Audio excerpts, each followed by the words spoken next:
This week we're going to highlight U.S. corn crop condition ratings as well as the short-term weather forecast.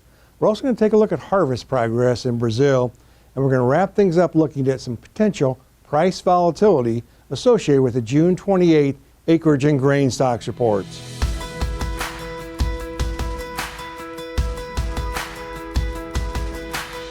Hi, this is Brian Basting with Advanced Trading. Let's talk about the corn market. We've moved in the middle of June now, and this market has been exceptionally volatile. We're going to start out this week looking at crop condition ratings for corn as of Sunday, June 16th.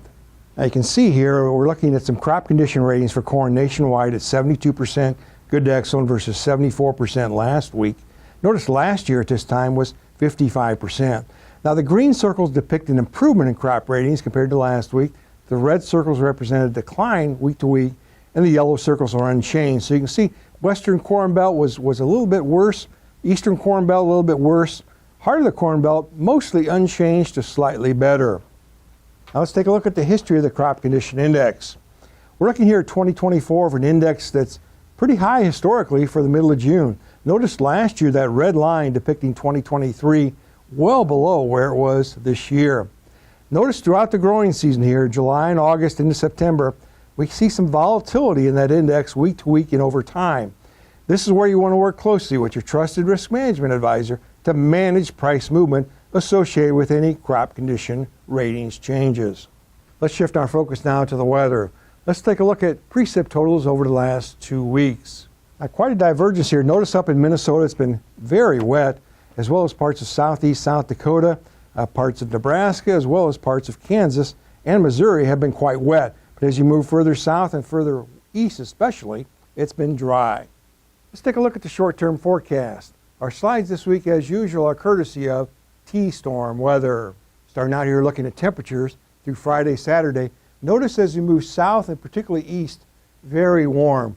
Highs in the 90s, lows in the 70s all the way through this weekend. Now let's look at rainfall here. Over that pink area, that's about 1.25 inches to 2.5 inches. That's over that same area we just talked about that was quite wet already. The green area is about 3/4 inch to 1.5 inches. Again, as we move further south and further east, not much rainfall in that area. However, it's not forecast to be entirely dry as we wrap things up here. There's going to be some pockets of rain here in that eastern belt, but not heavy amounts at this time. Let's now quantify rainfall over the next 2 weeks. Now again, look at that area up there in Minnesota, as well as parts of Wisconsin, quite wet. As you move further south and east, more normal precip totals over the next 2 weeks. Let's now shift gears and focus on Brazil. Let's look at where that corn is produced in Brazil. Now the main double crop of corn area state is Mato Grosso in the north. Other key states include Goiás, Minas Gerais, Paraná, and Mato Grosso do Sul. Now we're looking here at progress. Notice in that lower left-hand corner of the legend, the vast majority of the crop is maturing here in mid-June. I'd put it roughly in mid-September for the Midwest. So the next 45 days between now and the end of July, we'll be watching harvest progress and, of course, yields very closely. Now on Friday, June 28th, the USDA will release 2 reports. Acreage, which will update plantings for 2024, as well as grain stocks. Let's take a look at the price changes associated with those reports at this time. Now what the slide shows is the price changes in old crop and new crop corn futures on the day that those reports are released. And that is markedly similar to the last 2 years have been lower, but again, you don't have to go far back in time where the market's been higher. Key message, have your risk management positions in place in coordination with your trusted risk management advisor prior to the release of these reports. Let's wrap things up this week looking at trends in December corn. December corn, as we tape here on Tuesday, is trading about $4.70 a bushel.